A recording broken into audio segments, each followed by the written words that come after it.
Hello बच्चों, स्वागत है आप सभी का आज के नए और एक फ्रेश लेक्चर वीडियो में। देखो, आज का जो हमारा फर्स्ट क्वेश्चन है वो है the colligative property most commonly use to determine molar mass is.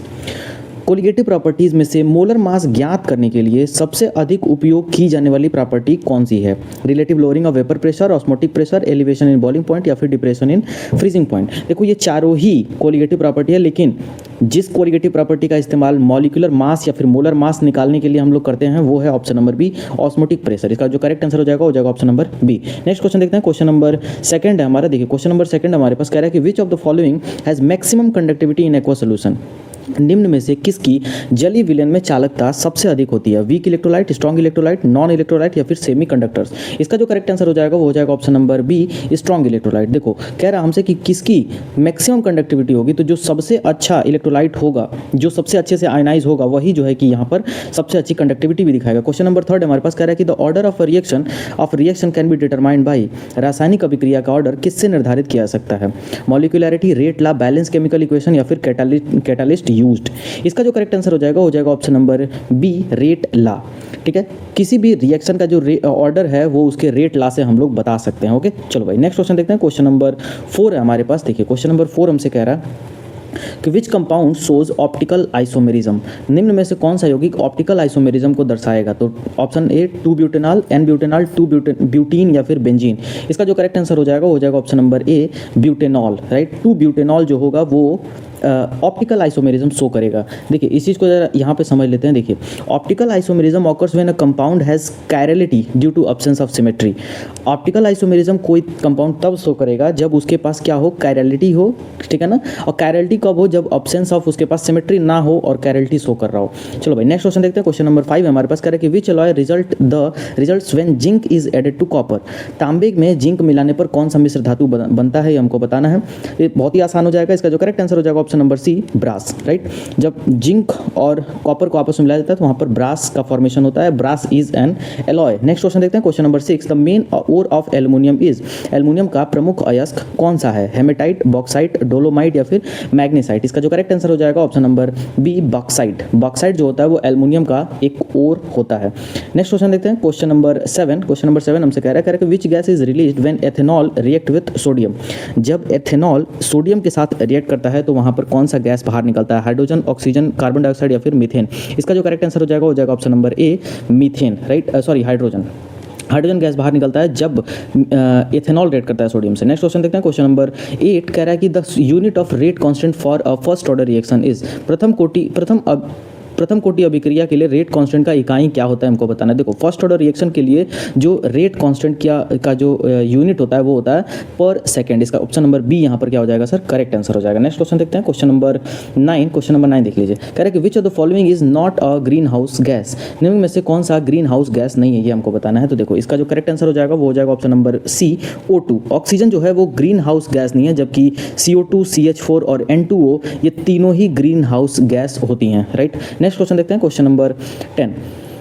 सो देखो, क्वेश्चन नंबर 10 हमसे कह रहा है कि the Tollens reagent is used to distinguish. Tollens अभिकर्मक का उपयोग किसको अलग पहचानने के लिए किया जाता है? Aldehyde and ketones, alcohols and phenols, ether and ester, acids and amines. इसका जो करेक्ट आंसर हो जाएगा option number A, aldehydes and ketones. Aldehyde और कीटोन के डिस्टिंग्विश के लिए, मतलब उसको पहचानने के लिए हम लोग टॉलेंस रिएजेंट का यूज़ करते हैं। सो यहाँ पर जो नेक्स्ट क्वेश्चन देखते हैं, चैप्टर फर्स्ट से आप चैप्टर वाइज कुछ क्वेश्चंस होंगे। चैप्टर फर्स्ट जो क्वेश्चन है सॉलिड स्टेट चैप्टर है। देखो, फर्स्ट क्वेश्चन कह रहा है कि which defect decreases the density of a crystal. कौन सा दोष क्रिस्टल की घनत्व कम करता है? स्कॉटकी, फ्रेंकल, इंटरस्टिशियल या फिर वैकेंसी। इसका जो करेक्ट आंसर हो जाएगा वो हो जाएगा ऑप्शन नंबर ए, स्कॉटकी डिफेक्ट जो होता है ये डिक्रीज करता है डेंसिटी किसी भी क्रिस्टल का। नेक्स्ट क्वेश्चन देखते हैं। क्वेश्चन नंबर 2 कह रहा है कि which crystal shows both Frenkel and Schottky defect. इसमें से कौन है NaCl, AgBr, KCl या ZnS। इसमें से कौन है जो दोनों ही डिफेक्ट को शो करता है? इसका जो करेक्ट आंसर हो जाएगा ऑप्शन नंबर बी हो जाएगा, AgBr। नेक्स्ट क्वेश्चन देखते हैं।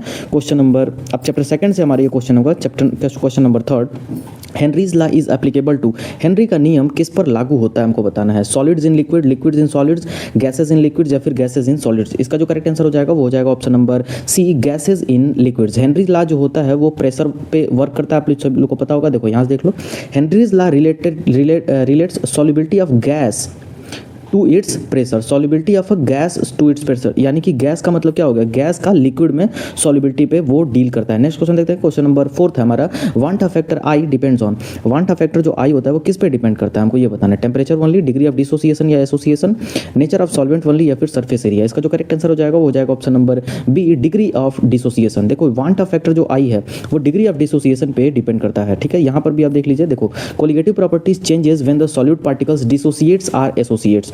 तो आप सभी लोगों को पता है कि वांटा फैक्टर में जो है कि ये कब चेंज होगा, ये कोलिगेटिव प्रॉपर्टी के आधार पर, तो डिग्री ऑफ डिसोसिएशन जब होगा या एसोसिएशन होगा तभी ये चेंज होता है। नेक्स्ट क्वेश्चन हमारा जो है वो चैप्टर नंबर 3 से है, और हमारे चैप्टर नंबर 3 जो है वो इलेक्ट्रोकेमिस्ट्री। क्वेश्चन नंबर 5 हमसे कह रहा है, conductivity of a solution decreases with, विलयन की विद्युत चालकता किससे घटती है, हमको बताना है।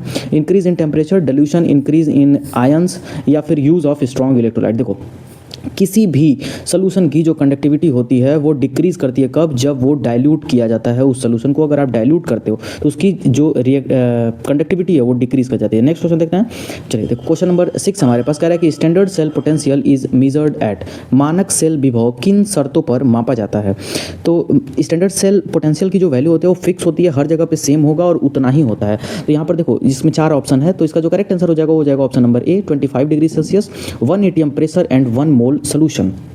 ओके, सो नेक्स्ट क्वेश्चन हमारे पास क्वेश्चन नंबर 7 जो है चैप्टर नंबर 4 से है। चैप्टर नंबर 4 मतलब कि केमिकल काइनेटिक्स, रासायनिक गतिक से। क्वेश्चन नंबर 7 हमसे कह रहा है कि half life of a first order reaction depends on, first order reaction के लिए जो हाफ लाइफ होता है वो किस पे डिपेंड करता है, हमको बताना है। प्रथम क्रम अभिक्रिया की अर्ध आयु किस पर निर्भर करती है, initial concentration, catalyst, rate constant, या फिर टेम्परेचर ओनली। इसका जो करेक्ट आंसर हो जाएगा वो हो जाएगा option number C, rate constant, ठीक है। यहाँ से इस चीज़ को समझिए, देखो यहाँ पर अगर आप देखोगे तो फर्स्ट ऑर्डर रिएक्शन के लिए एक चीज़ लिखा हुआ है क्या, फर्स्ट ऑर्डर या फिर first order half life is independent of initial concentration. मतलब कि फर्स्ट ऑर्डर रिएक्शन के लिए जो हाफ लाइफ होता है वो इंडिपेंडेंट होता है किसके, इनिशियल कंसंट्रेशन के, इनिशियल कंसंट्रेशन के इंडिपेंडेंट होगा, और डिपेंडेंट किस पे होता है, तो रेट कांस्टेंट पे। नेक्स्ट क्वेश्चन देखते हैं, क्वेश्चन नंबर 8 हमारे पास कह रहा है कि a plot of log R versus time gives a straight line for, मतलब कि लॉग आर और टाइम के बीच का जो ग्राफ होता है वो स्ट्रेट लाइन किसके लिए हमें मिलता है, जीरो ऑर्डर के लिए, फर्स्ट ऑर्डर के लिए, सेकंड ऑर्डर के लिए, फिर थर्ड ऑर्डर के लिए। इसका जो करेक्ट आंसर हो जाएगा हो जाएगा ऑप्शन नंबर क्या, फर्स्ट ऑर्डर, यानी कि option number B, first order reaction के लिए ये हमको स्लोप मिलता है। नेक्स्ट क्वेश्चन देखते हैं, क्वेश्चन नंबर 9 जो कि हमारा चैप्टर नंबर 5 से है, यानी कि सरफेस केमिस्ट्री जो हमारा चैप्टर उससे है। क्वेश्चन नंबर 9 हमसे कह रहा है कि the process of converting colloid into precipitate is called, colloid को अवक्षेप में बदलने की प्रक्रिया क्या कहलाती है। तो डायलिसिस, कोगुलेशन, पेप्टाइजेशन, एड्सॉर्प्शन। तो इसका जो करेक्ट आंसर हो जाएगा वो हो जाएगा option number B, coagulation, right. Next question देखते हैं, क्वेश्चन नंबर 10 हमारे पास। देखो क्वेश्चन नंबर 10 हमसे कह रहा है कि which of the following is an example of heterogeneous catalysis, निम्न में से कौन विषम उत्प्रेरण का उदाहरण है। Which of the following is an example of heterogeneous catalysis, इसको बताना है। Hydrogenation of oil, hydrolysis of ester, oxidation of SO2 in liquid, या फिर न्यूट्रलाइजेशन। इसका जो करेक्ट आंसर हो जाएगा वो हो जाएगा option number A, hydrogenation of oil. Hydrogenation of oil ये जो प्रोसेस है ये एक हेट्रोजीनियस कैटालिसिस का प्रोसेस है। ओके, नेक्स्ट क्वेश्चन देखते हैं, क्वेश्चन नंबर जो 11 है वो हमारा चैप्टर नंबर 6 से है, जो कि general principle and processes of isolation से है। चलो देखते हैं, क्वेश्चन नंबर 11 हमसे कह रहा है कि the process of removing gangue from the ore by washing with water is, अयस्क से गैंग हटाने की जल धुनाई प्रक्रिया क्या कहलाती है। रोस्टिंग, कैल्सिनेशन, ग्रेविटी सेपरेशन, या फिर लीचिंग। इसका जो करेक्ट आंसर हो जाएगा वो हो जाएगा ऑप्शन नंबर सी, इसको हम लोग कहते हैं ग्रेविटी सेपरेशन। जब हम लोग गैंग बाहर निकालते हैं किससे, वॉशिंग विथ वाटर, वाटर के वॉश से जब हम लोग ये प्रोसेस करते हैं, गैंग को बाहर निकालते हैं, उस प्रोसेस को कहते हैं क्या, ग्रेविटी सेपरेशन। नेक्स्ट क्वेश्चन देखते हैं, क्वेश्चन नंबर 12 है हमारे पास। देखो क्वेश्चन नंबर 12 कह रहा है कि the electrolyte used in hall Herald process is, hall Herald process में कौन सा इलेक्ट्रोलाइट प्रयुक्त होता है ये हमको बताना है। क्रायोलाइट, फ्लस्क, NaCl, या फिर CuSO4। सो इसका जो करेक्ट आंसर हो जाएगा वो हो जाएगा ऑप्शन नंबर ए, क्रायोलाइट, राइट। हाल हेराल्ड प्रोसेस में क्रायोलाइट का इस्तेमाल होता है, ये आपको याद रखना है। नेक्स्ट क्वेश्चन देखते हैं, क्वेश्चन नंबर 13 है जो चैप्टर नंबर 7 से है। क्वेश्चन नंबर 13 हमसे कह रहा है कि which allotrope of carbon is the hardest, carbon का सबसे कठोर एलोट्रॉप कौन सा हमको बताना है। ग्रेफाइट, डायमंड, फ्लोरीन, या फिर ग्रेफीन। इसका जो करेक्ट आंसर हो जाएगा वो हो जाएगा option number B, diamond. Diamond जो होता है वो क्या कहते हैं, सबसे हार्डेस्ट एलोट्रॉप होता है कार्बन का। नेक्स्ट क्वेश्चन देखते हैं, क्वेश्चन नंबर 14 हमारे पास कह रहा है ओजोन इज, ओजोन क्या है। Neutral oxide, allotrope of oxygen, acidic oxygen, oxide या फिर पेरोक्साइड। इसका जो करेक्ट आंसर हो जाएगा वो हो जाएगा option number B, allotrope of oxygen. Ozone क्या है? ऑक्सीजन का ही एक एलोट्रोप है। नेक्स्ट क्वेश्चन जो हमारा है वो क्वेश्चन नंबर चैप्टर नंबर 8 से है, क्वेश्चन नंबर 15। देखिए क्वेश्चन नंबर 15 कह रहा है कि which metal shows variable oxidation state. कौन सा धातु विभिन्न ऑक्सीकरण अवस्थाएं दर्शाता है? Alkali metal, alkaline earth metal, transition metals या फिर नोबल गैस। तो देखो ट्रांजिशन वेरिएबल ऑक्सीडेशन वही शो करेगा जिसके अंदर डी ट्रांजिशन होता है, और डी ट्रांजिशन सिर्फ एक ही एलिमेंट्स में होता है, वो है ट्रांजिशन मेटल्स, यानी कि जो है कि डी ब्लॉक के एलिमेंट जो होते हैं। ओके, सो क्वेश्चन नंबर 16 हमारे पास कह रहा है कि KMnO4 act as an oxidizing agent in. KMnO4 किस माध्यम में प्रबल ऑक्सीकारक होता है? Acidic medium, basic medium, neutral medium या फिर ऑल ऑफ दीज। तो इसका जो करेक्ट आंसर हो जाएगा वो हो जाएगा ऑप्शन नंबर ए, एसिडिक मीडियम। KMnO4 एक्ट करता है ऑक्सीडाइजिंग एजेंट की तरह, कब, किस मीडियम में? तो एसिडिक मीडियम में। नेक्स्ट क्वेश्चन जो हमारा है वो चैप्टर नंबर 9 से है, क्वेश्चन नंबर 17। देखो क्वेश्चन नंबर 17 कह रहा है कि the coordination number of this is. इसका कोऑर्डिनेशन नंबर हमको बताना है। तो यहाँ पर देखो, यहाँ पर टोटल कोऑर्डिनेशन नंबर का मतलब क्या होगा कि उससे कितने लिगेंड जुड़े हुए हैं सेंट्रल एटम से। तो यहाँ पर देखोगे तो क्रोमियम से कुल यहाँ पर 6 लिगेंड जुड़े हुए हैं, तो इसका जो क्या कहते हैं कोऑर्डिनेशन नंबर हो जाएगा वो कितना हो जाएगा सर? 6। नेक्स्ट क्वेश्चन देखते हैं, क्वेश्चन नंबर 18 है हमारे पास। कह रहा है कि ligand that can form more than one coordinate bond is.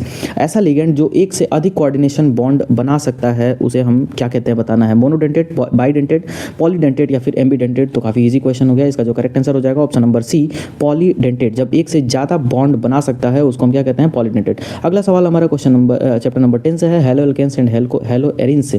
Question number 19 है कि the reaction of alkyl halide with alcoholic KOH gives. Alkyl halide की एल्कोहलिक KOH के साथ अभिक्रिया से, मतलब अभिक्रिया हमें क्या देती है? सब्स्टिट्यूशन, एलिमिनेशन, ऑक्सीडेशन या फिर रिडक्शन। ओके, सो इसका जो करेक्ट आंसर हो जाएगा वो हो जाएगा ऑप्शन नंबर बी, एलिमिनेशन। यहाँ पर देखो KOH का, देखो जब एल्किल हाइलाइड की एल्कोहलिक KOH के साथ रिएक्शन होती है तो वहाँ पर एक्चुअली में बीटा एलिमिनेशन होता है। ठीक है, देखो नेक्स्ट क्वेश्चन देखते हैं, क्वेश्चन नंबर 20 हमारे पास। देखो कह रहे कि which is more reactive in SN1 reaction. SN1 अभिक्रिया में कौन सबसे अधिक सक्रिय होता है? Primary alkyl halide, secondary alkyl halide, tertiary alkyl halide या फिर विनाइल हाइलाइड। इसका जो करेक्ट आंसर हो जाएगा वो हो जाएगा option number C, tertiary alkyl halide जो होता है वो SN1 रिएक्शन में सबसे ज़्यादा रिएक्टिव होता है। ओके, सो अभी जो चैप्टर 11 से हमारा नेक्स्ट क्वेश्चन होगा, क्वेश्चन नंबर 21 जो है, देखो क्वेश्चन नंबर 21 हमारे पास कह रहा है कि ethanol on oxidation with acidified K2Cr2O7 forms. Acidified K2Cr2O7 से ऑक्सीकरण करने पर एथेनॉल क्या बनता है, हमको ये बताना है।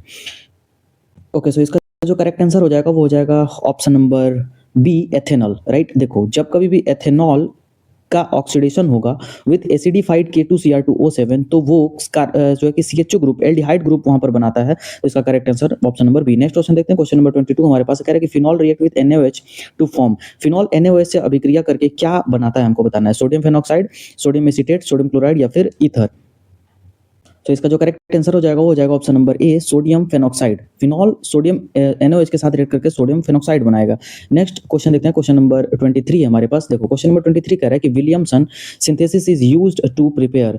विलियमसन संश्लेषण का उपयोग किसके निर्माण में किया जाता है? एस्टर, ईथर, एल्डिहाइड या कीटोन। इसका करेक्ट आंसर हो जाएगा option number B, ether. Williamson synthesis का यूज ईथर के जो है कि सिंथेसिस में हम लोग करते हैं। नेक्स्ट क्वेश्चन देखते हैं, क्वेश्चन नंबर 24 है हमारे पास। देखो Fehling solution gives a positive test with. Fehling विलियन किसके साथ पॉजिटिव टेस्ट देता है? Aromatic aldehyde, ketones, aliphatic aldehyde या फिर अल्कोहल्स। सो इसका जो करेक्ट आंसर हो जाएगा वो हो जाएगा option number C, aliphatic aldehyde. Next question देखते हैं, क्वेश्चन नंबर 25। क्वेश्चन नंबर 25 देखो कह रहा है कि the reagent used to distinguish aldehyde from ketone. Aldehyde और कीटोन को डिस्टिंग्विश मतलब पहचानने के लिए, अलग अलग करने के लिए कौन से रिएजेंट का यूज करते हैं? Lucas reagent, Tollens reagent, FeCl3 या फिर HCN। सो इसका जो करेक्ट आंसर हो जाएगा वो हो जाएगा ऑप्शन नंबर बी, क्या, टॉलेंस रिएजेंट। नेक्स्ट क्वेश्चन देखते हैं, क्वेश्चन नंबर 26 हमारे पास। देखो क्वेश्चन नंबर 26 देखते हैं, carboxylic acid react with alcohols in presence of concentrated H2SO4 to give. Carboxylic acid alcohol के साथ रिएक्ट करता है इन प्रेजेंस ऑफ कंसंट्रेटेड H2SO4 तो हमें क्या मिलता है? एल्डिहाइड, कीटोन, एस्टर या फिर ईथर। इसका जो करेक्ट आंसर हो जाएगा वो हो जाएगा ऑप्शन नंबर सी, एस्टर। जब कार्बोक्सिलिक एसिड रिएक्ट करता है किसी भी अल्कोहल के साथ तो वहां पर हमको एस्टर मिलता है, और इसी प्रोसेस को एस्टरिफिकेशन भी कहते हैं। यहाँ पर देखो dehydrating acids promotes esterification. Okay, so next question हमारे पास, question number 27। The Hinsberg reagent is. Hinsberg अभिकर्मक क्या है? Toluene, sulfonyl chloride, benzyl chloride, acetyl chloride या फिर एथेनोइल क्लोराइड, इसका करेक्ट आंसर हो जाएगा option number A toluene sulfonyl chloride, यही है हिंसबर्ग रिएजेंट। नेक्स्ट क्वेश्चन देखते हैं, क्वेश्चन नंबर 28 हमारे पास। देखो क्वेश्चन नंबर 28 कह रहा है कि which amine does not undergo acylation, कौन सा एमाइन एसाइलेशन नहीं करता, हमको बताना है। प्राइमरी एमीन, सेकेंडरी, टर्शियरी या फिर all of these. So the correct answer would be option number C tertiary amine. Tertiary amine जो है वो आपका कभी भी एसाइलेशन नहीं करेगा। नेक्स्ट क्वेश्चन देखते हैं, क्वेश्चन नंबर 23 हमारे पास। Basicity of amine depends on, amine की क्षारीयता किस पर निर्भर करती है, हमको बताना है। Size of alkyl group, electron donating effect, solvent या फिर ऑल ऑफ दीज। इसका करेक्ट आंसर हो जाएगा option number D all of these. देखो जो बेसिसिटी होता है एमीन का वो उसके साइज ऑफ एल्किल ग्रुप पे भी डिपेंड करता है, इलेक्ट्रॉन डोनेटिंग इफेक्ट पे भी डिपेंड करता है और सॉल्वेंट पे भी डिपेंड करता है। नेक्स्ट क्वेश्चन देखते हैं, क्वेश्चन नंबर 30 हमारे पास। Glucose is an example of, glucose किसका उदाहरण है? मोनोसैकेराइड, डाइसैकेराइड, पॉलीसैकेराइड या फिर प्रोटीन। देखो जो ग्लूकोज होता है वो एक प्रकार का मोनोसैकेराइड का एग्जांपल है, ऑप्शन नंबर ए इसके लिए करेक्ट हो जाएगा। नेक्स्ट क्वेश्चन देखते हैं, क्वेश्चन नंबर 31 है।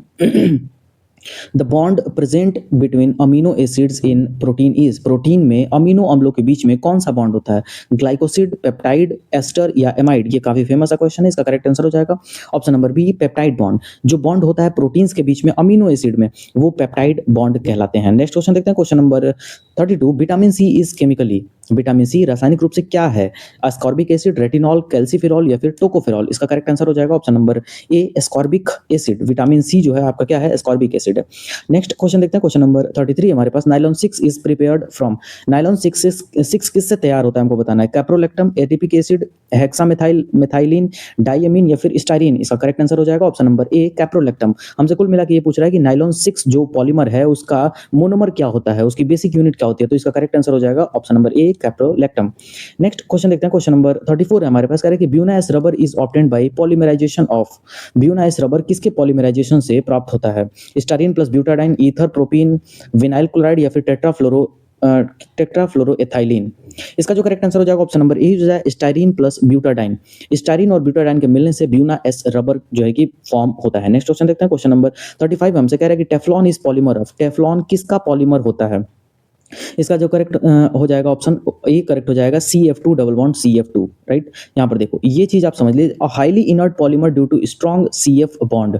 नेक्स्ट क्वेश्चन देखते हैं, क्वेश्चन नंबर 36 हमारे पास। एवरीडे लाइफ से ये क्वेश्चन है। क्वेश्चन नंबर 36 आ रहा है penicillin is an example of, penicillin किसका उदाहरण है? एनाल्जेसिक, एंटीबायोटिक, एंटीपायरेटिक या फिर ट्रांसक्विलाइजर। देखो जो आपका पेंसिलिन होता है वो एक प्रकार का एंटीबायोटिक होता है, ऑप्शन नंबर बी इसका क्या हो जाएगा? करेक्ट हो जाएगा। नेक्स्ट क्वेश्चन देखते हैं हमारा अब देखो यहाँ पर भी लिखा हो ना, use to kill or inhibit bacteria, तो बैक्टीरिया मारने के लिए हम लोग इसका इस्तेमाल करते हैं एंटीबायोटिक का। Next question, question number 37। Detergent are more effective in, detergent किस माध्यम में अधिक प्रभावी होते हैं? Soft water, hard water, pure water या फिर डिस्टिल्ड वाटर। देखो जो आपका डिटर्जेंट होता है वो यूज तो हर एक वाटर में हो सकता है, बट ये इफेक्टिव सबसे ज्यादा कहाँ होगा? तो इसका करेक्ट आंसर हो जाएगा ऑप्शन नंबर ए सॉफ्ट वाटर में सबसे ज्यादा इफेक्टिव माना जाएगा। नेक्स्ट क्वेश्चन देखते हैं, क्वेश्चन नंबर 38 हमारे पास। कह रहा है कि the artificial sweetener that is stable at high temperature, एक आर्टिफिशियल स्वीटनर का नाम बताइए जो कि हाई टेम्परेचर में भी स्टेबल रह सकता है, मतलब वो अपनी स्वीटनेस को नहीं खोएगा, तो वो कौन है? यहाँ पर 4 ऑप्शन दिया हुआ है, एस्पार्टेम, सैक्रीन, सुक्रालोज या फिर साइक्लामेट। इसका करेक्ट आंसर हो जाएगा option number C sucralose. Sucralose जो होता है वो हाई टेम्परेचर पे भी अपनी स्वीटनेस को खोता नहीं है। नेक्स्ट क्वेश्चन देखते हैं, क्वेश्चन नंबर 39 हमारे पास। कह रहा है कि एंटासिड वर्क बाय, एंटासिड कैसे कार्य करते हैं? Increasing acidity, neutralization excess acid, producing more HCl या फिर ब्लॉकिंग एंजाइम। तो ये तो काफी इजी क्वेश्चन है, इसका करेक्ट आंसर हो जाएगा option number B neutralizing excess acids. ज्यादातर जो मतलब एक्सेस एसिड जो हमारी बॉडी के अंदर बना है उसको न्यूट्रलाइज करते हैं, और वैसे ही वो एंटासिड उसको क्या करते हैं? देखो एक्चुअली में एंटासिड जो है एक प्रकार के क्या होते हैं? बेस होते हैं, ठीक है। हमारी बॉडी के अंदर जब एसिडिटी बढ़ जाता है तो एसिड प्लस बेस के रिएक्शन से ये वाटर प्लस वहां पे साल्ट बनाने का काम करते हैं। नेक्स्ट क्वेश्चन और आज का सबसे लास्ट क्वेश्चन है, क्वेश्चन नंबर 40। कह रहे हैं कि tranquilizer are used to treat, tranquilizer का उपयोग किसके उपचार में होता है? Fever, infections, stress and anxiety या फिर पेन। इसका करेक्ट आंसर हो जाएगा option number C stress and pain. Stress और पेन को जो है कि कम करने के लिए हम लोग ट्रांक्विलाइजर का इस्तेमाल करते हैं। तो आज के लिए इतना ही। देखो ऊपर 10 क्वेश्चन और 40 क्वेश्चन, ये तो आज जो है कि आज की सेट में हम लोगों ने 50 क्वेश्चन देखा। ये आपके बोर्ड के लिए काफी इंपॉर्टेंट है। इस सीरीज को फॉलो करते रहिए। मिलते हैं अगले किसी वीडियो में। आज की क्लास में बने रहने के लिए बहुत बहुत धन्यवाद।